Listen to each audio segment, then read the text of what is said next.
یہ کہتے ہیں کہ اگر کوئی شخص اپنے بیوی کے مقابلے میں ماں کی نافرمانی کرے اور بدتمیزیاں کرے، چاہے والدین غلطی پر ہی کیوں نہ ہو، کیا اس کا رویہ درست ہے؟ دیکھیں، پہلی بات یاد رکھیے کہ نبی کریم صلی اللہ علیہ وسلم نے ارشاد فرمایا کہ ماں اور باپ، مفہوم اس کا یہ ہے کہ ماں باپ کے سامنے اگر کوئی بدتمیزی کرتا ہے، نافرمانی کرتا ہے، وہ جہنم میں جائے گا۔ کسی نے پوچھا رسول اللہ صلی اللہ علیہ وسلم چاہے وہ ظلم کریں؟ ارشاد فرمایا اگرچہ وہ ظلم کریں، اگرچہ وہ ظلم کریں، اگرچہ وہ ظلم کریں۔ کہنے کا مطلب یہ ہے کہ ماں باپ سے بھی غلطی ہو سکتی ہے، بتقاضائے بشریت، وہ بھی انسان ہیں، لیکن اولاد کو یہ حق حاصل نہیں ہے کہ پہلی بات کہ اپنے والدین کی غلطی پہ ان کی گرفت کرے، نمبر 2 ان سے بدتمیزیاں کرے، نمبر 3 اس کو بنیاد بنا کر ان کی نافرمانی کو اپنے لیے جائز اور درست قرار دے۔ یہ سب حرام اور گناہ ہے، اور خصوصاً بیوی کے مقابلے میں ہرگز ایسا نہ کریں۔ بہت سے نادان ایسے ہیں کہ بیوی کو یہاں کھڑا کریں گے، ماں کو یہاں کھڑا کریں گے۔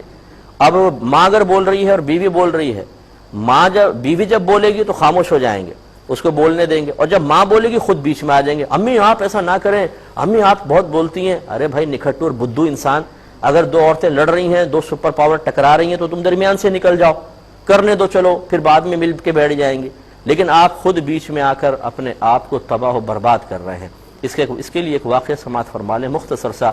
ایک علقمہ نامی نوجوان تھا جو نبی کریم صلی اللہ علیہ وسلم کے دور مبارکہ میں تھا، اور اس کی عبادت کے بڑے چرچے تھے، لیکن جب اس کا انتقال ہونے لگا تو اس کی زبان پہ کلمہ جاری نہیں ہو رہا تھا۔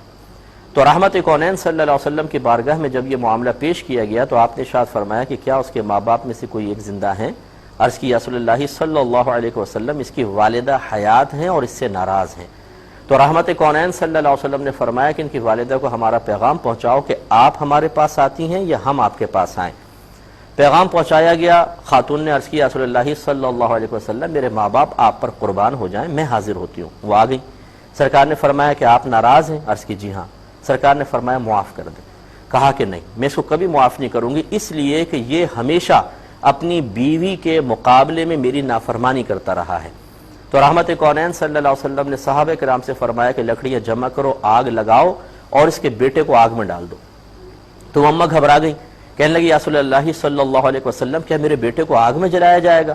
تو رحمت کونین صلی اللہ علیہ وسلم نے ارشاد فرمایا کہ خدا کی قسم ہماری دنیا کی آگ اللہ تبارک و تعالیٰ کی اخروی آگ سے بہت زیادہ ہلکی اور ٹھنڈی ہے۔ یعنی اشارہ فرمایا کہ اگر تم نے معاف نہیں کیا تو یہ ایسی آگ میں جلے گا جس کا تم اندازہ بھی نہیں کر سکتے۔ تو ان خاتون نے کہا یا رسول اللہ صلی اللہ علیہ وسلم آپ گواہ رہیے گا کہ میں نے اپنے بیٹے کو معاف کیا۔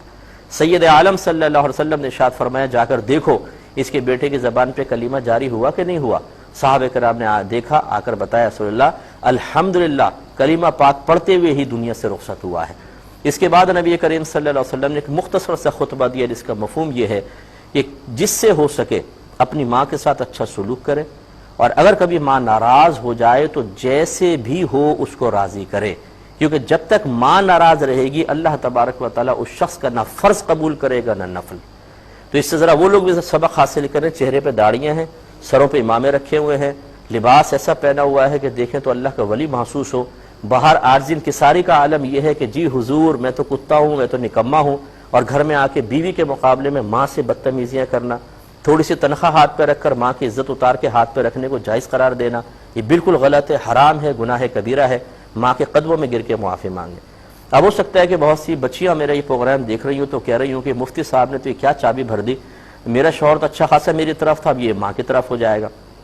تو میری بچیوں، میری بہنوں، میری گزارش یہ ہے کہ آپ بالکل نہ گھبرائیں، بلکہ اس کو اپنی ماں ہی تصور کریں۔ ساس کو کیوں اپنی خوشیوں کو دشمن تصور کرتی ہیں؟ اور اگر ان سے کوئی غلطی ہو بھی رہی ہے آپ صبر کریں، آپ کا یہ صبر آپ کے بچوں کے لیے ایک بہترین مثال بنے گا، اور انشاءاللہ اللہ تبارک و تعالیٰ آپ کو جب آپ اس اسٹیج پر آئیں گے تو عزت اور وقار عطا فرمائے گا۔ اور اگر آپ نے یہ کوشش کی کہ بیٹے کو ماں سے دور کر دوں، ان کے دل پھٹوا دوں، اور بیٹے کو بدتمیزی پہ آپ نے ابھار دیا، تو یاد رکھیے مکافات عمل ضرور ہوتا ہے۔ پھر آپ کی اولاد ہوگی، آپ ساس ہوں گی، آپ کی اولاد اپنی بیوی کو سامنے کھڑا کر کے آپ کی عزت اس کے ذریعے اتروا رہی ہوگی، پھر شاید آپ کو دکھ اور افسوس ہوگا کہ ہاں مفتی صاحب نے صحیح بات کہی تھی، اس وقت تو میں نے خیال نہیں کیا، میں نے صرف اوپر کو دیکھا کہ ساس ہے، یہ نہیں دیکھا کہ میں اوپر آ کے ذرا نیچے دیکھوں کہ میں بھی ساس بن سکتی ہوں، تو پھر معاملہ کچھ اور ہوگا۔ امید ہے کہ آپ بات سمجھ گئے ہوں گے۔ تو ایسے نوجوان کو چاہیے کہ اللہ کی بارگاہ میں توبہ کرے، پہلے بلکہ والدہ سے معافی مانگے اور شرمندہ ہو، پھر اللہ کی بارگاہ میں توبہ کرے تو اللہ تعالیٰ انشاءاللہ اس کا گناہ بخش دے